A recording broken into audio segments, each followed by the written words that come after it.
Søren, elev, er nu færdig med at lave sin flotte iskrystal.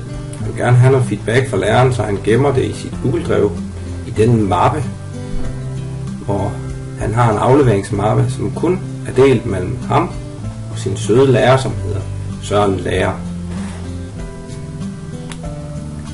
GeoGebra gemmer filen i den mappe, hvor den er oprettet fra, som vi så i starten. Se lige lærerens mappe her, som er delt sammen med eleven. Den er faktisk helt tom lige nu.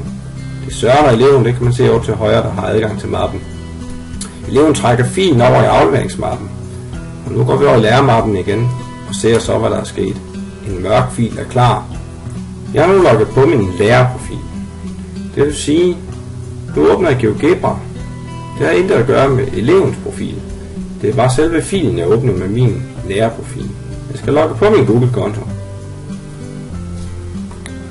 Så er det gjort. Og se så her, der ser jeg fuldstændig den samme fil, som eleven så. Jeg skal lige have indstillet mit sprog til dansk. Det er første gang, jeg bruger den her profil i GeoGebra.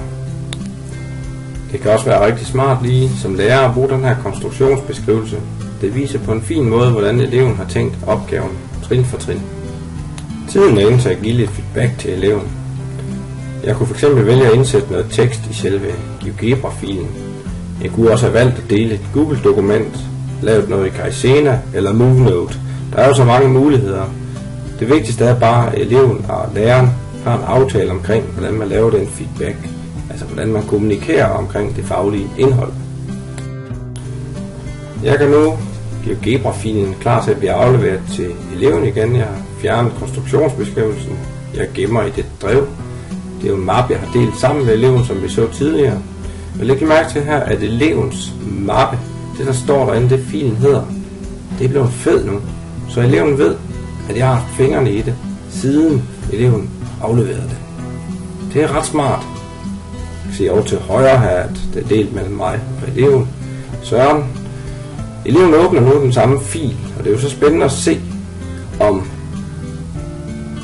der er skrevet nogle bemærkninger, siden eleven sidst har kigget i filen. Logger ind på sit GeoGebra-konto. Se så lige en gang her. Pling. Der var lærerens feedback på afleveringen. Eleven går straks i gang med at arbejde i samme fil, finder en løsning og gemmer i drevet, og læreren kan efterfølgende se, at filen er blevet mørk, det vil sige, at eleven har arbejdet med den. Så er det tid til den endelige feedback. Læreren åbner filen med sin GeoGebra-konto via sin Google-konto, og det er klar til den endelige feedback, så eleven og læreren kan komme videre i teksten med noget andet og interessant fagligt indhold.